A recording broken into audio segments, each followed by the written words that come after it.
VP INDAY, SARA.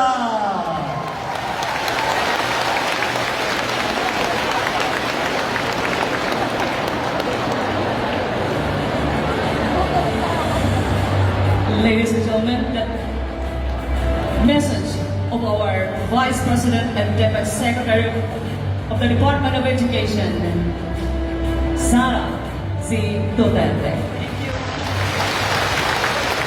Wait lang. Thank you. Please take your seats. O papainom ako ng tubig sa kay ko.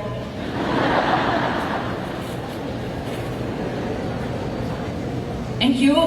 Yes, sa ating pong congressman, sa ating governor, sa ating mayor, sa ating regional director, sa ating SDS, sa ating ASDS, sa ating pong mga principals, sa ating mga school in charge, teacher in charge, sa ating mga teachers, and sa ating mga mentors, awardees. Assalamualaikum. Madayaw ug maayong adlaw kaninyong tanan. Magandang araw sa inyong lahat. Kanina pagpasok ko, sabi ko sa sarili ko, nandito pala lahat ng teachers. Sino ang nagtuturo sa paaralan ngayon? Tapos naalala ko, Sabado pala. Unang-una po ang aking pagpapasalamat sa ating Congressman Ted Resco sa kanyang imbitasyon sa akin na dumalo sa ating atong ngayong taon na ito. I'm truly happy to be with you, all of you, here this morning. I arrived yesterday and was able to witness the ati-atihan in IBAJAY. It was my first time, a very interesting experience. And meron akong mga natutunan about sa Santo Niño natin doon na once a year lang pala lumalabas at kung nagbibigay ng devotion ang mga Pilipino, lalo-lalo na ang mga tiga-Aklan.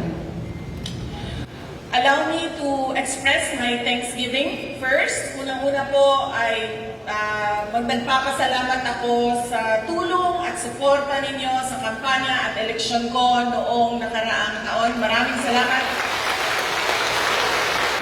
mga kaibigan at mga kababayan ko po sa probinsya ng Aklan.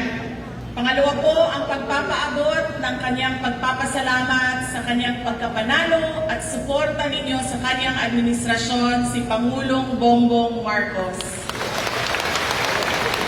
At galing po sa aming pamilya, ang pamilya Duterte, kami po ay nagpapasalamat sa oportunidad na ibinibigay ninyo sa aming pamilya para makasilbi in national positions at pasalamat sa 6 na taon na suporta ninyo sa administrasyon ni Pangulong Duterte. Thank you po sa inyong lahat.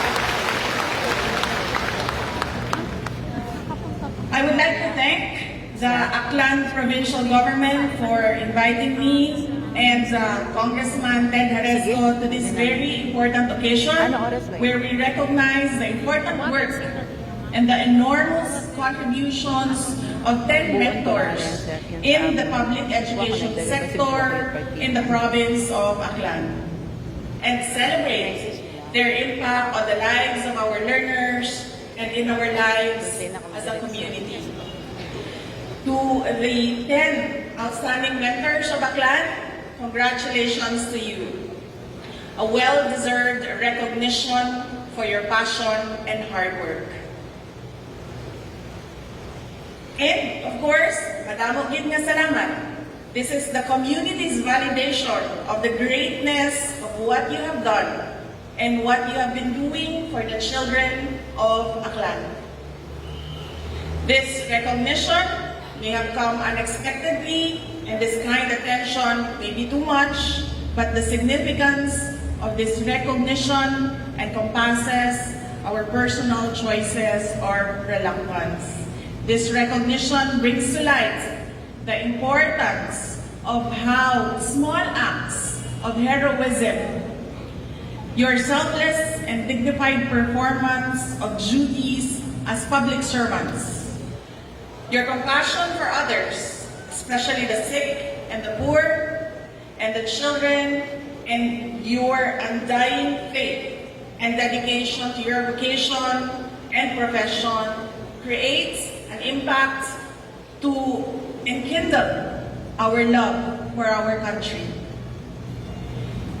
Ladies and gentlemen, our 10 outstanding mentors are here, leading us the way, showing us how to become efficient in what we do, teaching us how to creatively, resourcefully, effectively lay down the best practices and examples that we all can emulate in our professions and our daily lives.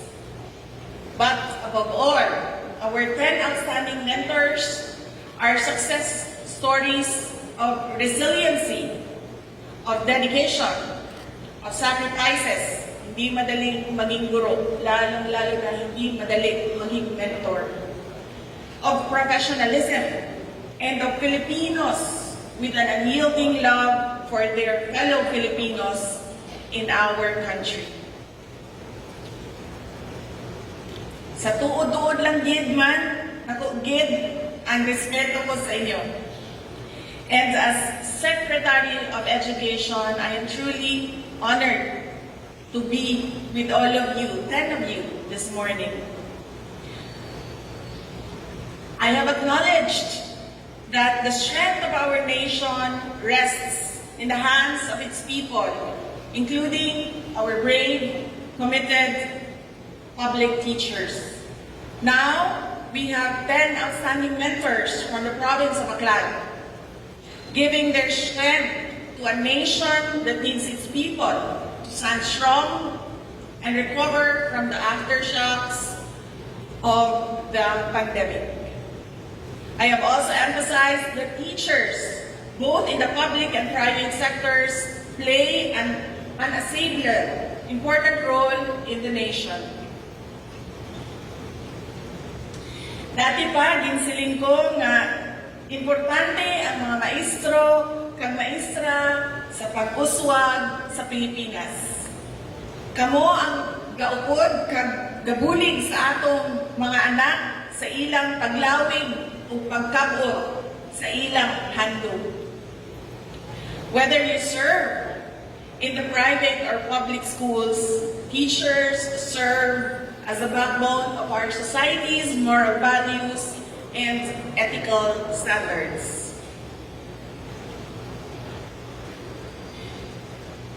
Sa akin pong administrasyon sa Department of Education, magbigay lang po ako ng mga konting updates dahil hindi po namin nalagay dito sa ating speech ngayong umaga na ito. Pinasimple po namin ang aming trabaho. Sabi ko, tutukan natin ang mga teachers, ang mga learners, at ang ating school infrastructure.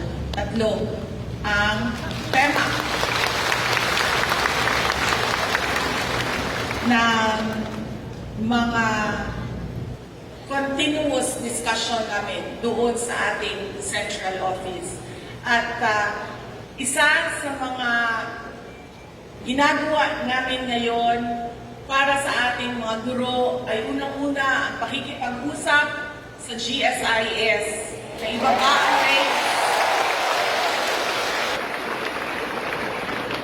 Meron pong commitment ang GSIS sa Department of Education na makikipag-usap at mag-updating every month kung nagagawa na ba ang mga kailangan naming i-deliver para sa ating mga teaching and non-teaching staff ng Department of Education. Ang pangalawa po ay ang pakikipag-usap namin sa Department of Health, which they are welcoming and truly receptive about, is ang pagtanggal ng gastos ng check-up ng mga teachers sa kanilang 5,000 na allowance. Pinapakiusapan po namin at patuloy ang pagkikipagdialogo namin sa Department of Health na gawing libre ang mga check-up ng ating mga teachers. Yan po ang dalawa sa mga pinagtatrabahuan namin ngayon para sa ating mga guro.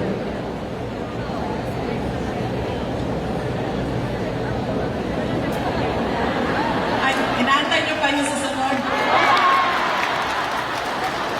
Magpapaalam na tayo sa Pangulong Marcos kung pwede pa natin taasan. Pero hindi ko muna ipapangako ang mga pagtataas ng mga monetary benefits ng ating mga teachers at non-teaching staff ng Department of Education. Pero patuloy tayo na makikipag-usap sa Office of the President kung ano po ang maidagdag pa natin na benepisyo para sa ating mga guro and the non-teaching staff ng Department of Education.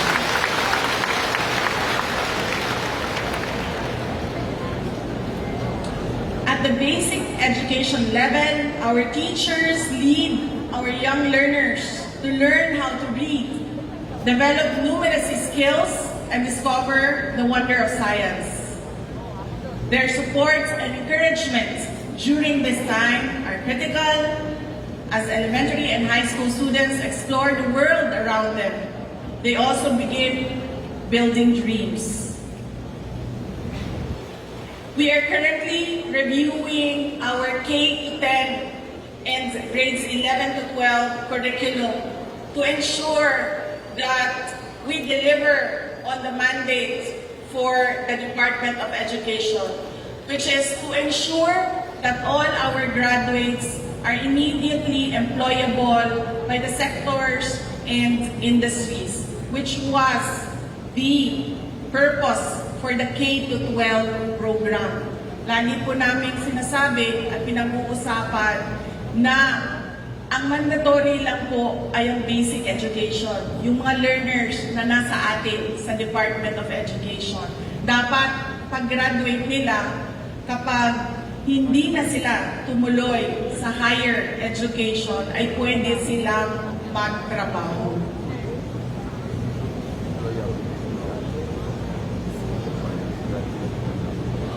I find most interesting in your decision to choose the phrase outstanding mentor to differentiate awardees. For me, a mentor is more than just a classroom teacher. Mentors transcend the boundaries of school to become a coach, a counselor, and a guide. Dapat po lahat tayo ay maging mentors. We have had mentors in our lives whose wisdom and guidance influenced our major decisions and helped us define who we are and our inner calling. Having a teacher who is also an outstanding mentor means having all these and more. Whether it be winning in a spelling bee competition, joining the National Math Olympiads, or making it to the national sports team, mentors will champion your cause. Lagi ko po itong sinishare sa iba't ibang mga events na kasama ko ang mga teachers, and gusto ko lang ulitin dito sa inyo sa Aklan on my personal story on how a teacher changed my life. A high school English teacher.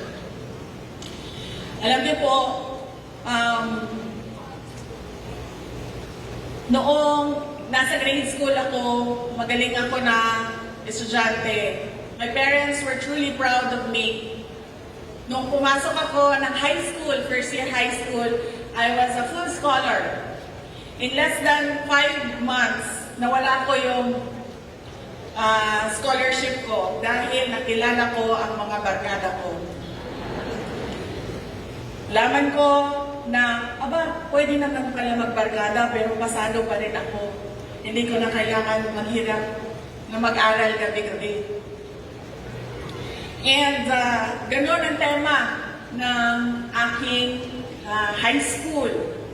Hanggang sa umabot ako ng 4th year high school at doon na nakita ng school na kailangan ng intervention sa akin. Una akong kinausap ng aming guidance counselor and sinabi niya, you are an underachiever.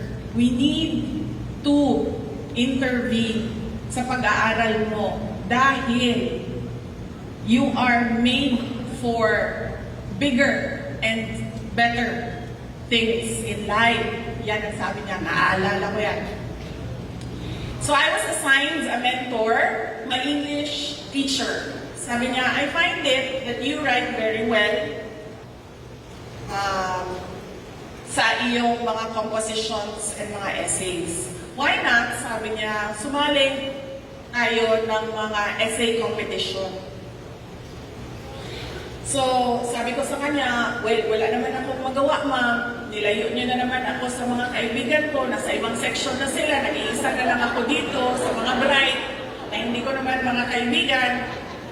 Sige, gawin natin ito. So, she taught me the techniques, the styles. And then, one day she said, we're ready. Subukan natin sumali. At that time, I think it was a Petron-sponsored essay contest sa labas ng school namin. And surprisingly, I won, I think, 3rd place. And in another competition, I won 2nd place. And then she was so happy. And syempre, ang kausap niya, isang teenager na hindi naman masaya dahil wala nang barkada. She was so happy. Sabi niya, so happy. Nagawa natin ito, nagawa natin yan. Ganyan, sabi ko, ma'am, alam mo, nanalo lang tayo dahil anak ako ng mayor.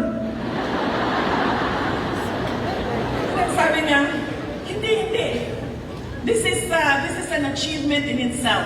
Sabi niya, hindi naman nakikita ang pangalan doon sa mga booklet na sinubmit mo for your essay. Sabi niya, hindi, nanalo tayo.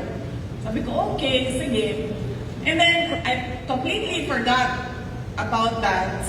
Dumaan na ang college ko. I was intended to go to med school. And then, nandoon na ako sa med school. And then, I was having a hard time during my first year in med school. I was parang a fish out of water doon sa med school. And then, I said to myself, oh, I have a problem. I don't think I can make it dito sa medicine. But nahiya naman ako umuwi sa amin sa Davao City dahil ang laki ng send-off ng mga magulang ko sa akin. Wow, pagbalik mo, may doktor na kami na anak. So, I sat down and then nag-isip ako. And then I remembered my English teacher. Sabi niya, magaling daw ako sumulat. So sabi ko, lilipat ako ng law school. And napansin ko kung gaano kahirap ang med school, ganun siya kadali sa akin ang law school. Dahil hindi din ako ang pinakamagaling doon, inuubos ko lahat ng absences ko bago ako pumapasok. Pero dahil ang exam is in essay form, naging madali siya para sa akin. And I think kung hindi dumaan sa akin, sa buhay ko, yung aking 4th year English teacher, hindi ako uupo doon one day and think about law school. And naaalala ko na sinabihan niya ako na magaling ka sa bagay na ito. So, remember to be always kind to your students. I see that our teachers right now are a mix of young and old. Marami ang galing sa mga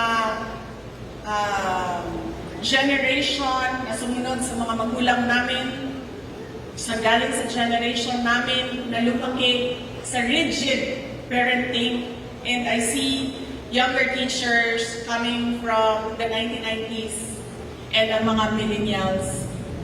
And magkaiba ang backgrounds natin when it comes to discipline. But always remember that each child is unique. So you have to make an effort to understand the child. You have to make an effort na maintindihan nila kung ano yung sinasabi mo. And of course, an effort na makinig sa sinasabi nila. Kailangan tayo mag-adjust sa kanila, lalong-lalo na sa generation ng ating mga basic education learners ngayon. Dahil nakababad sila sa social media, nakababad sila sa internet, and madami silang nakikita doon na sometimes it is not aligned with our Filipino values, but we have to handhold them through it, to explain to them, and to make them understand kung ano yung dapat nilang gawin at ano yung values na dapat matutunan nila as Filipinos. Clearly, our awardees today have made it their personal mission to become a mentor to their students and maybe even their parents and communities. It is truly an honor to see this year's Aklan's 10 outstanding mentors who serve as exemplary role models for both the Aklan community and the Department of Education. Our dear teachers and mentors, you hold the key to our children's future. And as I said, always be kind. Choose kindness when you talk to them. And I honor each and every one of you for your zeal, commitment, and contributions to your community, even beyond the call of duty. Congratulations for choosing the noble profession of being a mentor, a teacher. I would also like to acknowledge Congressman Teodorico Tambucon Haresco Jr. for initiating this event 8 years ago in the memory of his mother, Ma'am Razon Tambucon Haresco. The respect and admiration you have shown to your mother, teacher, and mentor has profoundly impacted the value that Aklanon see in the services and sacrifices of our teachers. Your mother's legacy lives on today through all the teachers here. And our mentors you recognize, and everyone else, even our students who dream of serving the country and becoming a teacher someday, or even a vice president.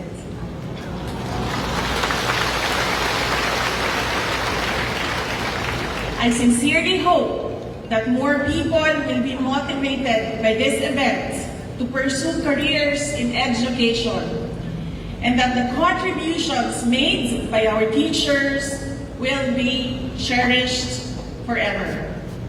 At kanina, sabi ni Congressman Haresco na ang ating mga mentors daw, pag-uwi sa bahay ay parang fiesta ang celebration sa kanilang recognition.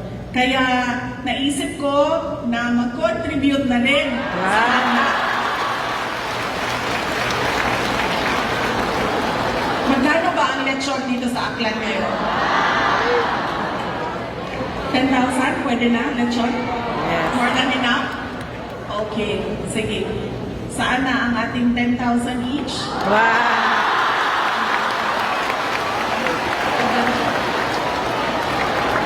Ang bili ng lechon?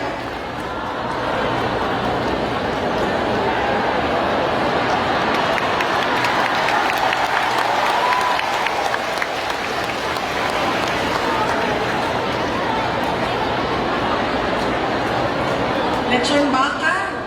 Lechon baka pala? Magkano ang lechon baka? 20,000? Jo, 20,000 lechon baka daw.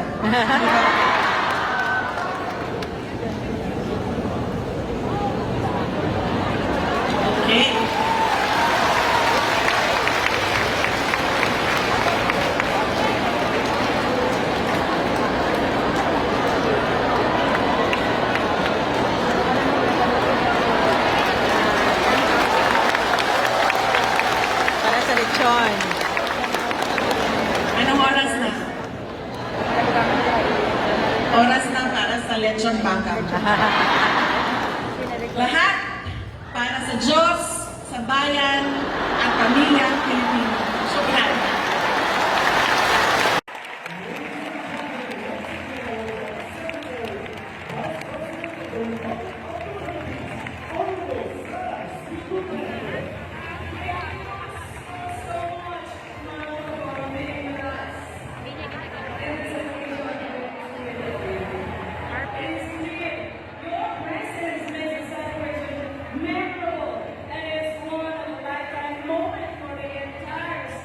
Manage ng isang team, no, kung saan nagsasabi sila kung anong gagawin ng kandidato, saan pupunta ang candidate para ma-maximize yung paghahanap ng mga votes.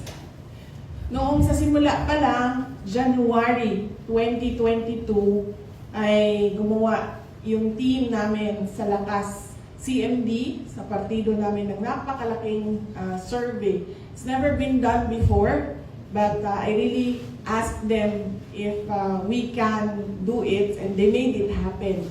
It was a nationwide survey, malaki ang sampling niya.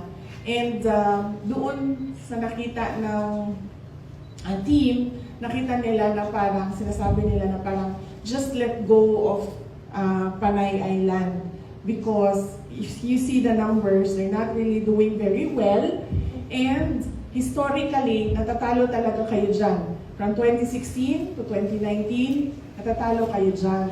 So, what we will do is focus on the areas kung saan marami tayong makuha na mga boto. So, ganun yung strategy ng campaign team ko noong nakaraang election. So that was what I followed, that was what I did. But, surprisingly, although natulog ako nung gabi na yon during the counting, kasi hindi ko kinakaya yung stress ng counting ng votes, natulog ako, and then pagising ko the next morning, nakita ko, I was truly surprised na we won 3 provinces in Panay Island. And dahil yun sa tulong ninyong lahat sa akin.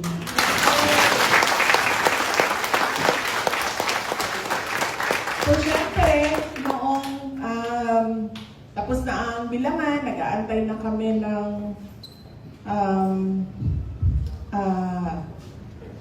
proclamation, no? Nag-aantay na kami ng proclamation, canvassing na doon sa House of Representatives. Binalikan ko yung surveyor. Sabi ko sa kanya, sabi mo, matatalo ako dito. Tapos sabi niya, you know what? Sabi niya, that's only mathematics ang sa akin. Sabi niya, I do not hold the power of the people on the ground. Kasi malaki din, sabi niya, malaki din sa panalo ng isang kandidato yung hindi siya binibitawan ng mga tao. That is why I am truly surprised and honored and happy to be with all of you this morning. And nagpapasalamat ako sa oras na ibinigay ninyo sa akin kasi meron akong time na magpasalamat sa inyong lahat. And according to attorney nga, marami ang napaaway. I'm sorry for that. Marami ang nakipagtalo. And I'm sure as what happened during the term of President Duterte noong 2016 hanggang 2022, marami ang na-unfriend, na-unfollow, and maybe na-block pa, no? Na-block forever sa social media. But rest assured that kung ano man yung promise ko noong kampanya, just what I did noong mayor ako sa Davao City, I promised sa mga Davaoenos kung ano yung gagawin ko for them as city mayor. Yan din yung gagawin ko as vice president. In fact, pwede pwede ka mapalakpak. Sige.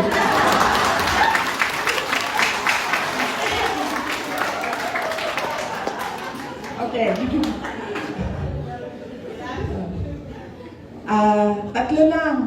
Tatlo lang yung inano namin. That is trabaho, edukasyon, and kapayapaan. And true enough, binigyan ako ng opportunity ni Pangulong Bongbong Marcos with the folio of the Department of Education. It is quite a challenge, as you all know, because kung nakikita ninyo yung performance natin sa international assessments, really, nasa last talaga tayo, totoo yan. And that is what we are working hard right now sa Department of Education na mapaangat namin yung performance ng ating mga estudyante. And it's been like that since the 90s. Meron tayong Educational Commission 1 noon, EDCOM 1 they call it. Yun yung nag-trifocalize ng education sector natin. Naging DepEd, SHED, tsaka TESDA siya. And then ngayon, pabalik na tayo, nandyan na yung EDCOM 2, ganito pa rin, kapangit yung quality of education natin dito sa ating bansa. So we hope that after 6 years of the administration of President Marcos ay merong improvements na magawa at mangyari sa quality ng basic education natin under ng Department of Education. And sa kapayapaan naman and sa trabaho, we have doon sa aming Office of the Vice President ang Peace 911, which was a fairly successful project we did doon sa Davao City. In 4 years, nagawa namin natapusin yung insurgency doon sa isang area ng Davao City. We call it the Paquibato District. And ito yung team, yung Peace 911 team, yung tumulong sa akin. And then, sa trabaho naman, we have the Magnegosyo Taday. That is an entrepreneurship program for women and LGBT intended as a secondary income para sa mga babae. While they are working, they have another income and they are trained sa entrepreneurship. Paano magnegosyo? Dahil napakaraming livelihood kits na binibigay, napapansin namin hindi marunong magpaikot, mag-rolling ng pera ang mga nagnenegosyo. So yan yung dalawa sa mga projects namin na nasa Office of the Vice President, among others. We have hindi naman masyado close kasi tatawid ng dagat. Meron kaming satellite office sa Bacolod, but our satellite office in Bacolod is trying right now na tumawid, mag-coordinate and mag-link dito sa mga officials ng Panay Island para kung ano yung nabibigay namin doon sa OVP satellite office ng Bacolod, matawid nila dito sa Panay Island without physically crossing the waters between the two islands. So yan yung mga updates ko sa mga ginagawa namin ngayon sa Department of Education and sa Office of the Vice President. Ang latest namin na initiative ngayon sa DepEd is the Basic Education Report 2023. Doon ilalatag namin kung ano talaga ang mukha ng basic education natin ngayon sa Pilipinas. A true and real picture of what is really the problem in basic education and what we plan to do for interventions para merong improvement na makita tayo sa edukasyon dito sa ating bansa. So yan po yung mga updates and gusto ko lang ulitin dahil parang nakita ko na yung mga thought bubble ninyo, burger na tayo, burger na.